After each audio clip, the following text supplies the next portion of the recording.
Hello friends, welcome to my YouTube channel तेरा मेरा maths. आज का जो हमारा टॉपिक है क्लास 10th के व्यू से, कॉम्पिटिटिव एग्ज़ाम के व्यू से बहुत ही ज़्यादा इम्पॉर्टेंट क्वेश्चन है, इम्पॉर्टेंट टॉपिक है। मीन्स इम्पॉर्टेंट टॉपिक इसलिए है क्योंकि इस टॉपिक में बोर्ड के एग्ज़ाम में तो क्वेश्चन पूछे ही जाते हैं, लेकिन साथ साथ जो भी आप कॉम्पिटिटिव एग्ज़ाम देते हो उसमें भी इसके रिगार्डिंग काफ़ी क्वेश्चन पूछे जाते हैं। इसलिए इस टॉपिक को हम थोड़ा डिटेल में करेंगे। देखो, सबसे पहले चैप्टर का नाम है, ये क्लास 10th का चैप्टर है अरिथमेटिक प्रोग्रेशन, जिसको हम शॉर्ट फॉर्म में एपी बोलते हैं। ठीक है, बेसिक से स्टार्ट करती हूँ कि व्हाट इज़ एपी, कौन कौन से फॉर्मूले यूज़ होंगे, किस तरह के क्वेश्चंस आएंगे, कैसे फॉर्मूले इंप्लीमेंट होंगे, ये सारा हम बड़े ही बेसिक ढंग से इसको करेंगे। फिर उसके बाद हम एक वीडियो ऐसे बनाएंगे जिसमें एपी के क्वेश्चंस होंगे प्रीवियस ईयर के। तो फिलहाल अभी मैं क्लास 10th के अकॉर्डिंग इस चैप्टर को कंटिन्यू करती हूँ। What is AP? एपी होती क्या है? अरिथमेटिक प्रोग्रेशन क्या है? किसको आप बोलोगे कि दिस इज एपी? देखो, हमारे पास कोई सीक्वेंस दे रखा है। सपोज करो मेरे पास ऐसा कुछ लिखा हुआ है, जिस तरह से मेरे पास लिखा है 2 4 6 8 10 एंड और भी नंबर हो सकते हैं। एग्जाम्पल के तौर पे इस तरह का कुछ लिखा है। ठीक है, इसको मैं बोलती हूँ ये मेरे पास एक सीक्वेंस है, एक सीक्वेंस है। ठीक है, अब ये मैंने ये चेक करना है। My first question is that कि दिस सीक्वेंस इज एपी और नॉट। ये सीक्वेंस एपी है या नहीं है, इसको हम कैसे चेक करते हैं? हम इनका गैप देखते हैं। देखो, अगर तो एंड तक, स्टार्टिंग टू एंड तक गैप सेम चल रहा है, इट मीन्स ये एपी है। अगर गैप सेम नहीं है तो ये एपी नहीं होगा। देखो, हर किसी में जो गैप है वो दो दो का गैप चल रहा है, तो ये एपी है। एक पॉइंट और इसमें नोट कर लो कि जो एपी है वो इंक्रीजिंग सीक्वेंस भी हो सकता है, ठीक है, या डिक्रीजिंग सीक्वेंस भी हो सकता है। ठीक है, जैसे 8 7 6 5 4, ठीक है, डैश डैश डैश, ये भी एक एपी है। ठीक है, लेकिन ये डिक्रीजिंग सीक्वेंस में। लेकिन मेन जो हमें फोकस करना होता है वो गैप पे फोकस करना होता है। ठीक है, कि जो गैप है वो एंड तक सेम होना चाहिए। क्लियर हो गया होगा कि व्हाट इज एपी, किसको, जो हमें एक सीक्वेंस दे रखा है, कैसे आप जज करोगे कि एपी है या नहीं है? उनका गैप चेक करोगे, अगर गैप सेम चल रहा है तो वो एक एपी है, अदरवाइज नहीं है। ठीक है, एपी में जो हमारी फर्स्ट एक्सरसाइज है उसमें जो मेन कॉमन फॉर्मूला जो यूज होगा वो क्या है? ठीक है, यही हमारा कॉम्पिटिटिव एग्जाम में जो बड़ी बड़ी स्टेटमेंट आती है वहां पे यूज होता है। तो फॉर्मूला बिल्कुल रट लो कि फॉर्मूला क्या है। फॉर्मूला है A N is equal to A plus N minus one bracket में डी। ये मैंने फॉर्मूला लिख दिया। कुछ बुक्स में यहाँ पे ए एन लिखा होता है, या कुछ बुक्स में यहाँ पे टी सब्सक्रिप्ट ऐसे करके इसके पैरों में जैसे बोल सकते हो एन लिखा होता है। टी एन या ए एन की फॉर्म में अलग अलग बुक्स में डिनोट किया होता है। अब ये चीज़ें होती क्या है, मैं ये भी आपको क्लियर कर दूं कि ए एन आप किसको बोलोगे, ए किसको बोलोगे, एन किसको बोलोगे, डी किसको बोलोगे, तभी पता चलेगा ना कि ये दे क्या रखा है, तभी वैल्यूज पुट कर पाओगे ना। तो जो ए एन होता है ये सीक्वेंस की लास्ट टर्म होती है। ठीक है, ये सीक्वेंस की क्या होती है? लास्ट टर्म, या इसको हम nth टर्म भी बोल सकते हैं। ये हमारी लास्ट टर्म या nth टर्म होती है। जो ये ए होगा इसको हम बोलते हैं उस सीक्वेंस की फर्स्ट टर्म। क्या बोलेंगे? उस सीक्वेंस की ये फर्स्ट टर्म होगी। जो एन होगा, एन होती है नंबर ऑफ टर्म्स। ठीक है, टोटल सीक्वेंस में काउंट कर लोगे 1 2 3 4 कितनी टर्म्स है, वो नंबर ऑफ टर्म्स। डी है कॉमन डिफरेंस, जैसे मैंने ऊपर समझाते टाइम बोला कि उनका गैप सेम होगा, वो जो सेम गैप होता है उसको हम बोलते हैं कॉमन डिफरेंस, उसको हम स्मॉल डी से डिनोट करते हैं। ठीक है, फॉर्मूला अच्छे से रट लो कि A N is equal to A plus N minus one D. Example देखो, देखो ये कोई भी एग्जाम्पल ले लो। जैसे मेरे पास ये एक सीक्वेंस दे दिया 3 6 9 12 15। आपको फॉर्मूले की हर चीज़ बतानी है कि क्या है। देखो, ये ए फर्स्ट टर्म कितनी होगी? 3 होगी। nth टर्म कितनी होगी? जो लास्ट टर्म होती है, ये हमारा ए हो गया। ठीक है, nth टर्म लास्ट टर्म इसको हम किससे डिनोट करेंगे? ए एन से। कितने का गैप चल रहा है? 3 3 का गैप चल रहा है, तो कॉमन डिफरेंस डी की वैल्यू कितनी आ गई? 3 आ गई। अब क्या रह गया? N. Small n, n means number of terms. Number of terms कैसे देखते हैं, 1 2 3 4 5, टोटल 5 टर्म्स है, तो स्मॉल एन की वैल्यू कितनी आ गई, 5। क्लियर। अब ये क्लियर पता चलेगा जब हम क्वेश्चन करेंगे, ठीक है। चलते हैं क्वेश्चन की तरफ। चलो स्टूडेंट्स, अब हम करते हैं इसी एक्सरसाइज का, मतलब एपी चैप्टर का फर्स्ट क्वेश्चन। क्वेश्चन कुछ इस तरह से मिलेगा हमें कि how many terms are there in AP. देखो इन्होंने लिख दिया 730 19, बीच में लिख दिया डैश डैश डैश, फिर लास्ट टर्म बता दी 205। बीच में हमें नहीं पता कितनी टर्म्स मिसिंग है, वो हमें फाइंड आउट करनी है, क्योंकि हाउ मैनी हमसे पूछ रहे हैं ना, हाउ मैनी टर्म्स की कितनी टर्म्स है। अगर तो पूरा लिखा होता तो 1 2 3 4 5 ऐसे करके हम बता देते कि एन कितना है, नंबर ऑफ टर्म्स कितनी है, अभी नहीं बता सकते। तो एक ही फॉर्मूला अभी तक हमने पढ़ा है, तो वही यूज होगा। देखो हाउ मैनी टर्म्स मतलब पता होना चाहिए क्या पूछ रहे हैं, स्मॉल एन पूछ रहे हैं हमसे कि हाउ मैनी टर्म्स, कितनी टर्म्स है, स्मॉल एन की वैल्यू बताओ। तो सबसे पहले हम फॉर्मूला लिख लेते हैं, A N is equal to A plus N minus 1 D. ठीक है, तो हमें क्या क्या गिवन है, जो जो चीज़ें गिवन है वो हम इसमें पुट कर देंगे। मुझे फर्स्ट टर्म पता है, मतलब मुझे ए की वैल्यू पता है 7, मुझे लास्ट टर्म भी पता है, मुझे ए एन भी पता है, तो ए एन की जगह मैंने 205 लिख दिया। लेकिन मुझे एन नहीं पता, स्मॉल एन, वो हमसे पूछ रहे हैं, तो इसको जो नहीं पता क्या करें, एन ही रहने दो। ठीक है, स्मॉल डी निकाल लेते हैं। जो स्मॉल डी को हम बोलते हैं कॉमन डिफरेंस। देखो ये कैसे निकालते हैं, स्मॉल डी की वैल्यू होती है, जैसे ये हमारी, चाहे इसको ए बोलो चाहे A1 बोलो, ठीक है, ये A1 A2 A3, ठीक है, सो ऑन, ये हमारी nth टर्म En है। स्मॉल डी कैसे निकालते हैं, second term minus first term, या third term minus second term, या fourth term minus third term, कोई भी कर लो सेम ही आएगा, क्योंकि कॉमन बोलते हैं ना, कॉमन डिफरेंस। कॉमन मीन्स हर किसी में कॉमन है, वो चीज़ हर किसी में आ रही है। तो मैं second term minus first term कर लेती हूँ, ठीक है, मैं कर लेती हूँ 13 माइनस 7। तो 13 माइनस 7 किया तो हमारे पास कितना आ गया, 6। डी की वैल्यू कितनी आ गई, 6। पुट कर दो यहाँ पे, ये लिख दिया मैंने 6। ठीक है, अब कुछ नहीं करना, जस्ट हमने इसको सॉल्व करना है। करो सॉल्व, 205 इज इक्वल टू 7, ये ब्रैकेट मैंने ओपन कर दी, 6x माइनस 6n माइनस 6, ठीक है, 7 यहाँ से आ गया, ठीक है, एंड 6n को एज इट इज रहने दो, यहाँ से आ गया 1, ये 1 उधर जाके माइनस हो गया, 204 आ गया इज इक्वल टू 6n, और मुझे n ही फाइंड आउट करना है, तो यहाँ पे 6 चला गया डिवाइड में, ठीक है, तो ये काट लो, यहाँ से कटिंग करने के बाद 4 आ गया, 34, मतलब स्मॉल n कितना आ गया, 34। तो ये टोटल टर्म जब आप इसको काउंट करोगे हमारा आंसर आ चुका है 34, इसका क्या आ गया, आंसर आ गया। ठीक है, क्लियर हो गया, कुछ नहीं था, फॉर्मूला पता होना चाहिए, फॉर्मूला पता है, फिर आपको ये पता होना चाहिए कि कौन सी वैल्यू कहाँ पुट करनी है, जस्ट फिर plus minus divide multiply, just calculation थी की, और झट से आंसर। ठीक है, अब प्रैक्टिस करते हैं। प्रैक्टिस के लिए एक और क्वेश्चन ले लेते हैं, which term of AP is this. Question समझो कि क्या दिया है, क्या बोला है, और कुछ नहीं है, इंटरेस्टिंग है क्वेश्चन ये सारे।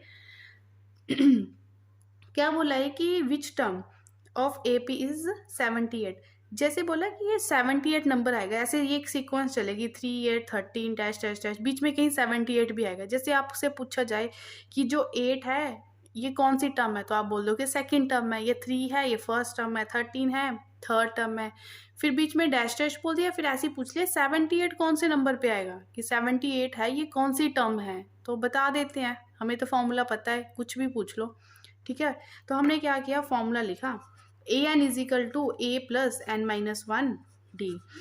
ए एन मीन्स लास्ट टर्म, ठीक है, तो ये 78 लिख दी, ए की जगह 3 लिख दिया, विच टर्म मतलब नंबर ऑफ टर्म्स बतानी है हमें, तो n माइनस 1, देखो गैप देख लो, second term minus first term की गैप आ गया 5 का, लिख दिया जी 5। 78 is equal to 3 plus 5n minus 5, तो 78 यहाँ से आएगा 5n माइनस 2, माइनस 2 उधर जाके प्लस के हो गए, 80 इजिकल टू 5n, तो यहाँ से n की वैल्यू आ गई 80/5, यहाँ से हमने क्या किया 80/5, तो n की वैल्यू आ गई 16। ठीक है, तो आंसर आपका आ गया है 16, की नंबर ऑफ टर्म्स कितनी है 16, तो 16 नंबर होगा जहाँ पे जाके क्या आएगा 78 आएगा। ठीक है, गॉट इट। चलते हैं नेक्स्ट क्वेश्चन की तरफ। देखो नेक्स्ट क्वेश्चन है, जो नेक्स्ट क्वेश्चन है ये है हमारे पास कि an AP consist of 50 terms. मेरे पास कोई एपी है, ठीक है, उसमें उन्होंने बता दिया कि टोटल टर्म्स है 50, मतलब टोटल टर्म्स 50 है, मीन्स एन तो वो दे रही है हमें। लिखते जाओ, जैसी स्टेटमेंट पढ़ी जो लग रहा है कि ये चीज़ हमें पता है वो लिखते जाओ। फिर बोल दिया कि विच थर्ड टर्म इज, जिसकी तीसरी टर्म मतलब A3 थर्ड टर्म दे दी इन्होंने। A3 कितना दे दिया, 12 दे दिया।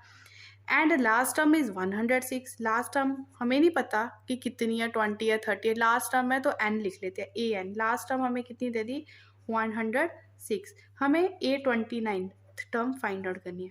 स्टेटमेंट पढ़ के इतना ही मटेरियल निकला बाहर, इतना ही हमें दे रखा है। तो करते हैं फॉर्मूले का यूज़ एंड निकालते हैं इस क्वेश्चन को। ठीक है, इस चैप्टर को कंटिन्यूटी में करूँगी मैं, तो अगर कोई इस वीडियो को देख रहा है तो इसका सेकंड पार्ट जब मैं लेके आऊँगी वो भी ज़रूर देखें। ठीक है, तो थर्ड ए देखो, यहाँ से देखो A3 दे रखा है, ठीक है, A3 कितना दे रखा है, जो चीज़ दे रखी है अगर उसका फॉर्मूला पता है तो लगा दो। तो AN, जैसे हम AN का फॉर्मूला क्या होता है, A+n-1D, यही होता है ना। तो A3 n की जगह क्या पता है, 3, तो A+3-1 2D। ठीक है, शॉर्ट समझ लो, अगर A3 दे रखा है तो उसका फॉर्मूला बनेगा A+2D। अगर समझो A10 दे रखा है तो उसका फॉर्मूला बनेगा A+9D। एक स्टेप मतलब कम करके बता रही हूँ कि डायरेक्ट माइंड में रखना है कि A3 दे रखा है तो इसको ओपन किया तो ये फॉर्मूला यूज़ किया तो ये बन गया A+2D = 12। ठीक है, और तो कुछ कर नहीं सकते, ना डी पता है ना ए पता है, क्या करे, कुछ नहीं करे ना, बस इसको नंबर 1 दे दिया। ठीक है, कुछ नहीं करना, इसको क्या दे दिया, नंबर 1। और किस पे काम करें, इसकी तो बात होगी। अगली बात करते हैं AN की। ठीक है, AN की बात कर लेते हैं। देखो AN 106 दिया है तो N तो मुझे पता है कि टोटल टर्म्स 50 है, इट मीन्स A50 कितना है, 106। तो इसका फॉर्मूला लगाया तो ये बन गया A+49D = 106। जी, दूसरी इक्वेशन भी बन गई, यहाँ से 2 इक्वेशंस मिल गई। ठीक है, इक्वेशन 1 भी मिल गई, इक्वेशन नंबर 2 भी मिल गई। 2 इक्वेशंस मिल गई तो क्या करते हैं, सॉल्व करते हैं, ताकि हमें ये ए भी नहीं पता, डी भी नहीं पता, सॉल्व करके कुछ तो निकलेगा ना। अब हम करेंगे सॉल्विंग इक्वेशन 1 एंड 2। ठीक है, मैं फिर से लिख लेती हूँ। देखो ये 106 है, मतलब सब्ट्रैक्ट कर लेते हैं, सब्ट्रैक्ट इक्वेशन नंबर 1 फ्रॉम 2। ठीक है, सब्ट्रैक्ट कर लेते हैं। यहाँ पे देख लो ये मैंने आपके सामने रख दिया, अगले पेज पे इसको लिखती हूँ। कैसे करोगे सब्ट्रैक्ट, पहले बड़ी टर्म लिख ली A+49D = 106। ठीक है, उसमें से हमने माइनस कर दिया A+2D = 12। सब्ट्रैक्शन में क्या करते हैं, साइन चेंज कर देते हैं, ये पॉजिटिव था ये नेगेटिव हो गया, ये पॉजिटिव था नेगेटिव हो गया, ये पॉजिटिव था ये नेगेटिव हो गया। ठीक है, उसके बाद ये कट गया, यहाँ से आ गया 47D और यहाँ से आ गया 94। तो D की वैल्यू आ गई यहाँ से बड़ी आसानी से।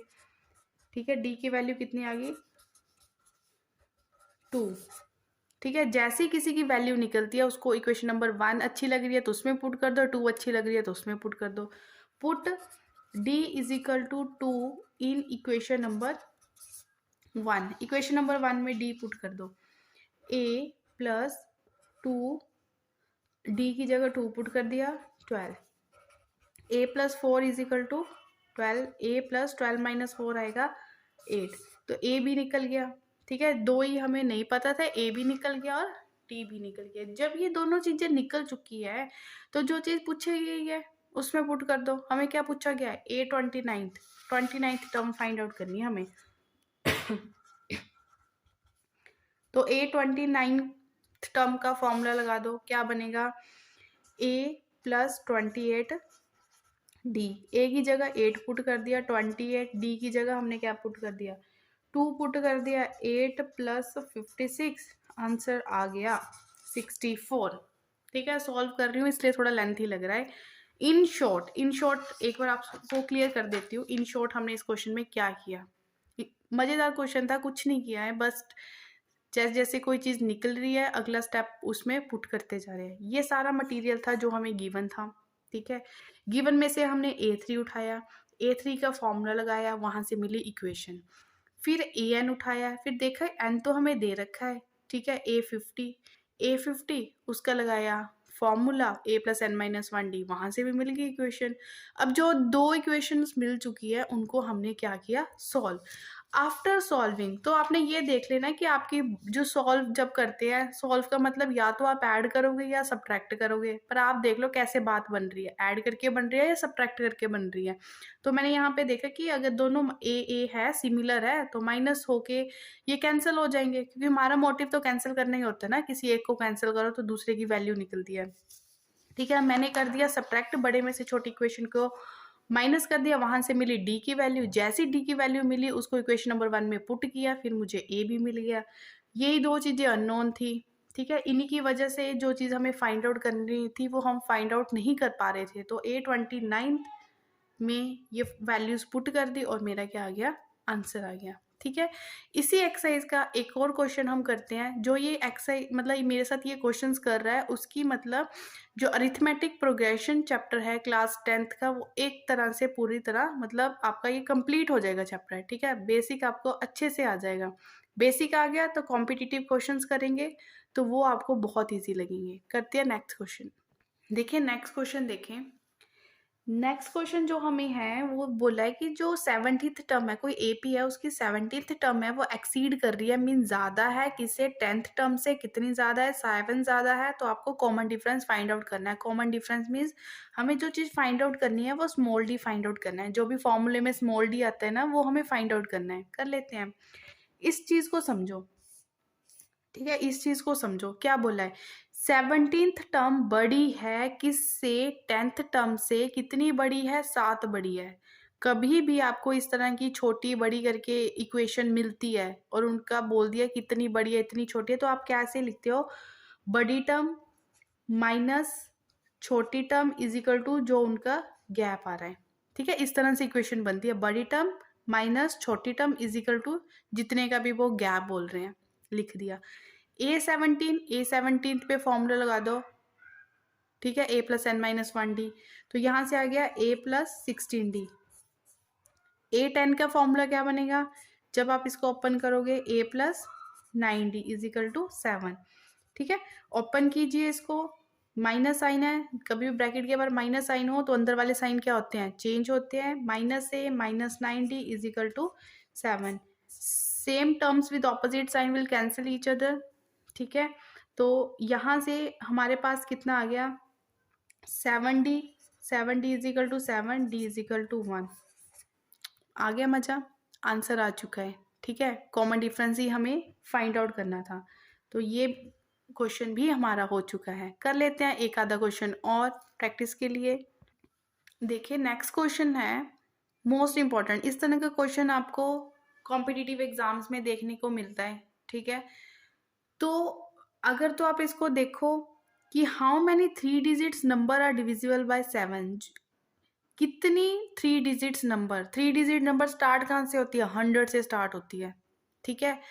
कहाँ तक 3 डिजिट्स नंबर जाते हैं, 999 तक जाते हैं। तो 100 से लेके, ठीक है, 919 तक के बीच में कितने 3 डिजिट्स नंबर हैं जो 7 से डिवाइड हो जाते हैं। कई तो ऐसे करेंगे, जो फालतू बेले बैठे हैं वो क्या करेंगे, काउंटिंग कर लें, लिख लेंगे 100 से इतनी, ठीक है। फिर देखेंगे 7 के गैप पे करते जाएंगे, 1 नंबर 2 नंबर 3 नंबर, लगे रहेंगे आराम से इस क्वेश्चन को करने के लिए। पर हमारे पास इतना टाइम नहीं है, ठीक है। तो हम कैसे करेंगे, बस जो काम करना होता है ना, आप पहले फर्स्ट, क्योंकि ए पता होना चाहिए, ठीक है। पहला नंबर कौन, देखो 100 तो 7 से डिवाइड नहीं होता। अगर 100 डिवाइड नहीं होता तो देख लो 100 से अगली टर्म कौन सी है जो 7 से डिवाइड होती है, वो होती है 105, ठीक है। ऐसी 7 के गैप पे अगली टर्म पता करनी है तो कर लो, ठीक है, डैश डैश डैश।